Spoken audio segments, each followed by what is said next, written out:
Hello students, मैंने आपको एक क्वेश्चन होमवर्क में दिया था, तो उसके लिए अब मैं आगे आपको पढ़ाने वाली हूँ। ठीक है,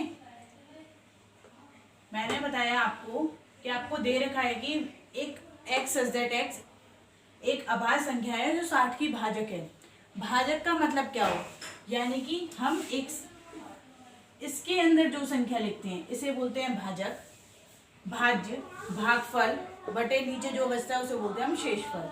क्या, इसे भाजक, ये भाज्य, ये भागफल, इसे क्या बोलेंगे हम भाज्य, ये भागफल और नीचे क्या आएगा शेषफल।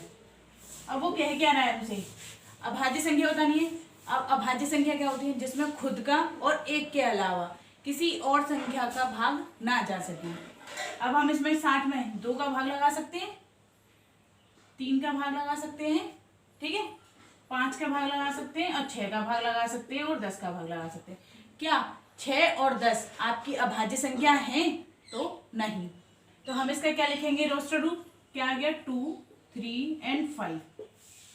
ये चीज समझ में आई? क्या लिखेंगे, 2, 3 एंड 5। अगर 60 की भाजक संख्या पूछी जाए तो 2, 3 एंड 5। ओके, अब आपका अगला क्वेश्चन, आपके ये सारे पार्ट तो हो गए। ठीक है, अब आपका आता है 4th क्वेश्चन।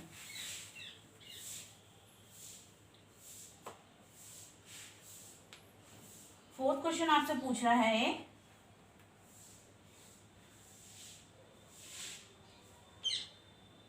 कि इन समुच्चय के निम्नलिखित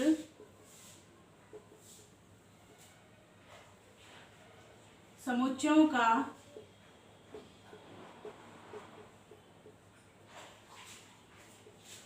समुच्चय को समुच्चय निर्माण के रूप में व्यक्त कीजिए। समुच्चय निर्माण के रूप में व्यक्त कीजिए। पहला क्वेश्चन है आपका 3, 6, 9 और 12। हमेशा एक चीज याद रखना, क्या कि अगर आपसे समुच्चय यानी कि सेट को लिखने के लिए बोले तो किसी का लिखने का तरीका अलग होगा और आपके लिखने का तरीका अलग होगा। ऐसा नहीं है कि आपका और उसका मैच हो भी सकता है, लेकिन अगर नहीं हो तो उसमें घबराने वाली कोई चीज नहीं है। समझ में आया? अब एक चीज देखिए, समुच्चय लिखते कैसे हैं। जब आपको मैंने केवल एक बेसिक पॉइंट बताए थे तब मैंने बताया था आपको, ब्रैकेट लगाया, मैंने क्या लिखा, जब हमने एक्स सच दैट एक्स, क्या लिखा, एक्स सच दैट एक्स। अब x क्या है आपका, एक चीज दिख रही है आपको, 3 एकम 3, 3 दूनी 6, 3 का 9, 3 चौक 12, ये 4 चीज दिख रही है। यानी कि 3 के गुणक, गुणक कहाँ तक लेने हैं हमें गुणक, 1 से लेके 1 के बराबर भी लेना है, क्योंकि 3 एकम 3 भी आ रहा है। कहाँ तक आ रहा है, 3 चौक 12, यहां तक आ रहा है। ठीक है, एक इसका लिखने का तरीका हो जाता है, 1 से लेते बड़ा और ग्रेटर लगा देते केवल 5 के। आ गया इतना समझ में?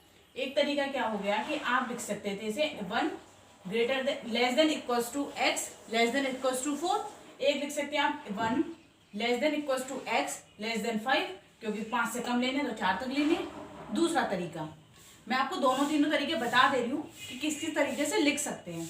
दूसरा लिख सकते हैं हम x such that x 3n, ठीक है, 3n क्या लिखा है मैंने, n कहाँ तक लेना है, अब हमें 1 से लेके और 4 तक। n मान लिया हमने, 1 रखा, 2 रखा, यानी कि 3, 6, 9 और 12। ये चीज समझ में आई आपकी? किया क्या मैंने, जब आप इसे समुच्चय के रूप में लिखोगे तो s सच दैट x 3 के गुणक 1 less than equal to x less than equal to 4। दूसरा तरीका, आप इसे पूरे 3 के गुणक ना लिख के क्या लिख दोगे, 3n लिख दोगे। इतना समझ में आया? अब सेकंड क्वेश्चन, आप एक बार बताना आपको समझ आया है या नहीं आया है। ठीक है, सेकंड क्वेश्चन है आपका 2, 6, 4। सेकंड क्वेश्चन है 2, 4, 8, 16 एंड 32। 2, 4, 8, 16 एंड 32। आपको एक चीज समझ में आ रही है, 2 दूनी 4, लेकिन ये तो 4 दूनी 8 हो रहा है, 8 दूनी 16 हो रहा है, 16 दूनी 32 हो रहा है। अब हम इसे लिखेंगे कैसे? तो एक चीज देखिए, 2 की पावर 1 लिख रही है, ये 2 की पावर 1 लिख रही है, ये क्या लिख रहा है 2 की पावर 2, 2 की पावर 3, 2 की पावर 4 और 2 की पावर 5। लिख किसकी पावर रही है? एक चीज कॉमन क्या है इसमें? 2 कॉमन है। तो कैसे लिखेंगे हम set x such that x 2 की पावर n, 2 की पावर n, n कब तक कहां तक लेंगे? 1 is less than equals to n कहां तक? 5 तक। आगे समझ में? आगे बहुत ज्यादा इजी है, ठीक है। अब थर्ड चीज है आपकी 525, 125 एंड 625, यही तो है 525, 125 और 625। आप मुझे एक चीज बताइए, ये भी तो होल क्यूब बन रहे हैं, किसके? होल स्क्वायर बन रहे हैं। कैसे? 5 की पावर 1, 5 की पावर 2, 5 की पावर 3, 5 की पावर 4, यही तो बन रहा है। इसे कैसे लिखेंगे हम? x सच दैट x 5 की पावर n, n कहां तक लेना है हमें? 1 से लेके 4 तक, 1 से लेके 4 तक। अब आगे अगला क्वेश्चन है 246।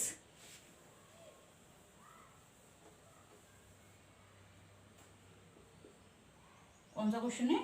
4th। 2, 4, 6 एंड सो ऑन, ऐसे करके दे रखा है 2, 4, 6 एंड सो ऑन।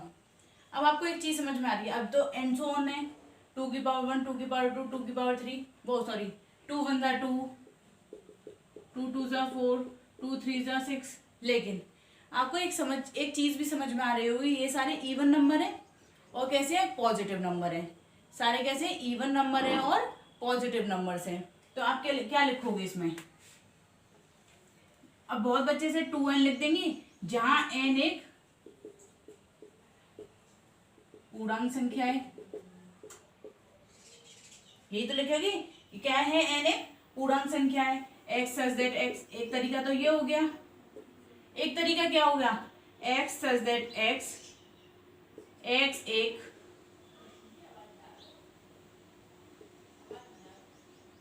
सम संख्या है, सम संख्या पूर्णांक है, पूर्णांक सम संख्या है, पूर्णांक सम संख्या है, एक सम संख्या पूर्णांक है, कुछ भी लिख दीजिए। आपको समझ में आ गया? अब एक चीज समझ में तो आ गई होगी कि 2n भी लिख सकते हैं, यहाँ x बराबर एक सम संख्या भी लिख सकते हैं। ये डिपेंड आपके ऊपर करता है कि आप उस चीज को किस तरीके से लिख रहे हो। अगला क्वेश्चन आपका 149। अच्छा एक सेकेंड, ये पूर्णांक संख्या नहीं होगी, क्यों? पूर्णांक संख्याओं में तो आपके माइनस के इंटीजर्स भी आते हैं ना, लेकिन यहाँ पे माइनस नहीं है, तो आप यहाँ पे क्या लिखेंगे?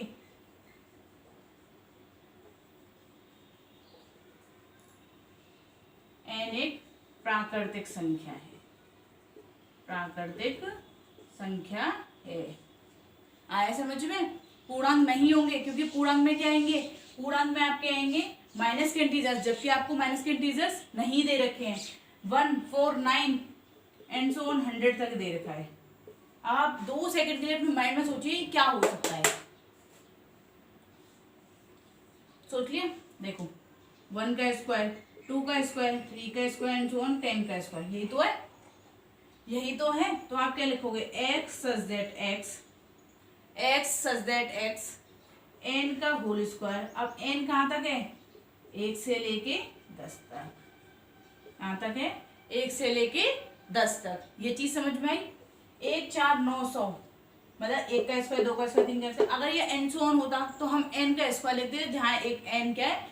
पूर्णांक है। क्यों? क्योंकि स्क्वायर करने के बाद वो पूर्णांक पॉजिटिव में ही बदल जाता है।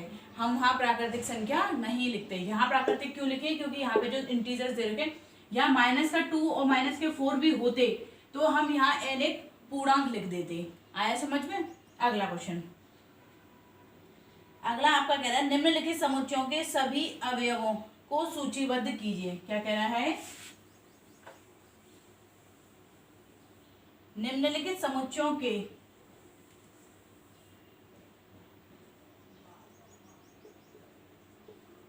सभी अवयवों को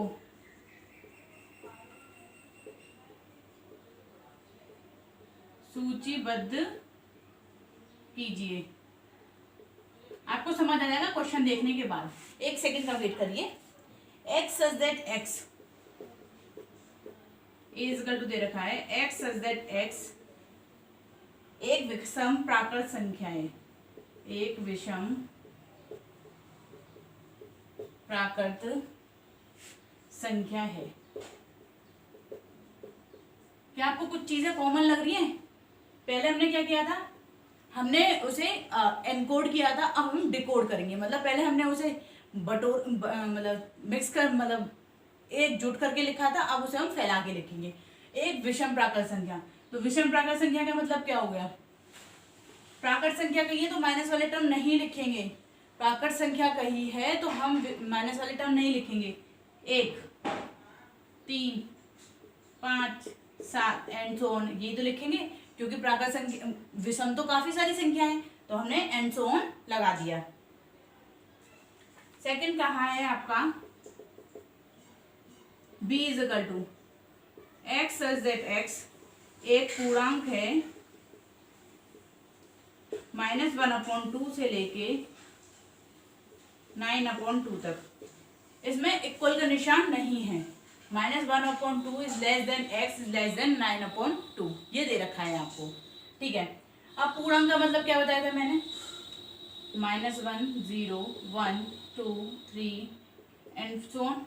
अब आपको एक चीज समझ में आ रही है, -1/2 के बाद कौन सी संख्या आएगी? 0 आएगी, क्योंकि -1 से छोटी है, मतलब -1/2 से क्या आएगी? 0, क्योंकि -1/2 से बड़ी संख्या लेनी है, तो कौन सी हो गई? 0, 1, 2, 3। अब एक चीज बताइए, ये कितनी टाइम्स कटेगा? 4.5 टाइम्स कटेगा। तो यानी कि 4.5 से छोटी संख्या लेनी थी, तो 4 तक हमने लिख ली। 0, 1, 2, 3, 4, 0, 1, 2, 3, 4। क्यों? ये कहाँ तक कटा आपका? 4.5 तक। 4.5 तक कटा, तो उससे छोटी संख्या तक लेना है। अगर उसके बराबर तक की बोलता तो 4.5 तक लेते। ठीक है, इतना समझ में आया? अब आपका थर्ड पॉइंट,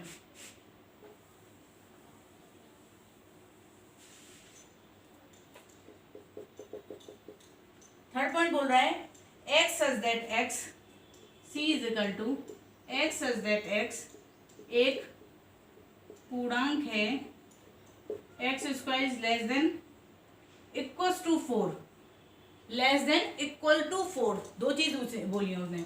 अब पूर्णांक का मतलब क्या बताया मैंने? 0। पहले हम 0 रख के देखते हैं। सबसे पहले 0 का स्क्वायर 0, यानी कि इससे छोटा हो गया। 1 का स्क्वायर 1, 2 का स्क्वायर 4, 3 का स्क्वायर 9। 9 नहीं लेंगे, क्यों? उसने क्या बोला है? या तो 4 के बराबर होनी चाहिए या 4 से छोटी होनी चाहिए। तो यानी कि हम 9, 3 नहीं लेंगे। अब पूर्णांक में तो माइनस की संख्याएं भी आती हैं, माइनस का 0 तो कभी होता नहीं है, तो यानी कि -1 का स्क्वायर 1, -2 का स्क्वायर 4। तो कौन कौन सी संख्याएं आ गई आपकी? -1, -2, 0, 1 एंड 2, यही तो आ गई। आया समझ में? उसमें क्या बोला उन्होंने कि लेस देन इक्वल टू 4 होना चाहिए। तो उसमें अगर हमने 9 वाला टर्म लेते तो ये तो उससे बड़ा हो जाता ना, और हमें बड़ा लेना नहीं है। हमें या तो बराबर करना है या हमें 4 तक करना है। तो उसके लिए हमने क्या किया? 3 का स्क्वायर इज इक्वल टू 9 तक। फिर उससे हमने कम वाली संख्याओं का लिया, -1, -2, 0 और 1 और 2। ठीक है, अब अगला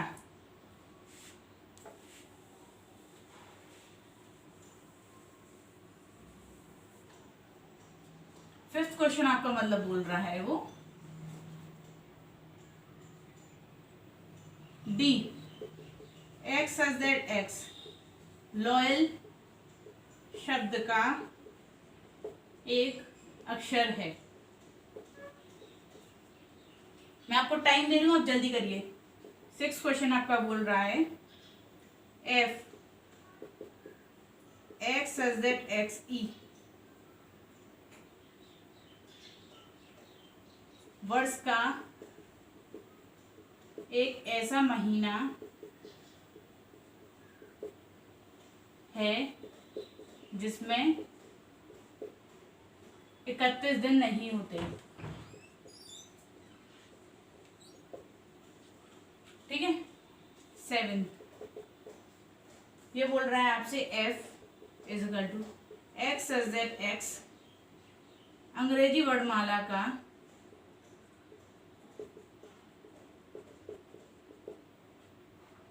एक व्यंजन है जो के से पहले आता है। तीनों क्वेश्चन देख लीजिए। लॉयल में मैंने आपको जब कल वाली क्लास में मैंने जब आपको बताया था कि कोई भी टर्म अगर दोबारा रिपीट होता है तो हम उसे नहीं लिखते, तो क्या क्या हुआ, एल ओ वाई और ए, यही तो होगा, क्योंकि एल दोबारा रिपीट नहीं करना है। जिसने ये वाली अगर किसी को ये चीज़ नहीं समझ में आ रही है तो एक बार प्रीवियस वाली वीडियो देख लें, क्योंकि मैंने उसमें एक चीज़ बताई थी कि आपका जो टर्म दोबारा रिपीट हो रहा है हम उसे दोबारा सेट में नहीं लिखेंगे। 31 दिन किसमें नहीं होते, जनवरी में 31, यानी कि फरवरी, मार्च में होते हैं अप्रैल, मई में होते हैं मई जून, जुलाई में होते हैं अगस्त में होते हैं सितंबर, अक्टूबर में होता है नवंबर। ठीक है, ये चीज समझ में आ गई, इतनी चीज समझ में आई। अब इसके आगे देखिए, एक्स सच दैट एक्स अंग्रेजी वर्णमाला का एक व्यंजन है। व्यंजन क्या हो गया, consonant, A E I O you को छोड़कर। कौन कौन से हो गए, बी सी डी, ई आएगा नहीं, एफ जी एच, आई आएगा नहीं, जे, के से पहले के बोले हैं, ना कि उसने ये कहा के साथ लेना है। तो B C D F G H और जे। आई होप आपकी इतनी चीजें समझ में आई होंगी। आगे वाला जो क्वेश्चन है वो है मिलान कीजिए, उसे मैं जल्दी से उतार देती हूँ और फिर आप बताएंगे मुझे कि उसमें क्या आंसर होगा।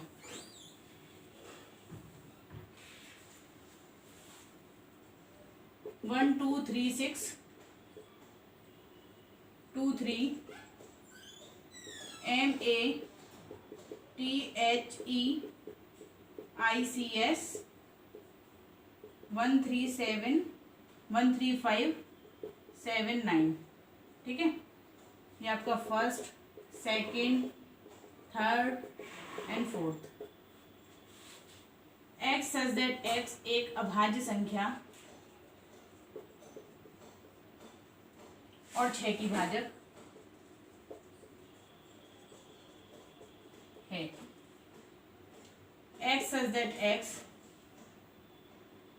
संख्या 10 से कम एक विषम प्राकृत संख्या। एक्स सच दैट एक्स एक प्राकृत संख्या जो छह की भाजक है। X such that x mathematics शब्द का अक्षर।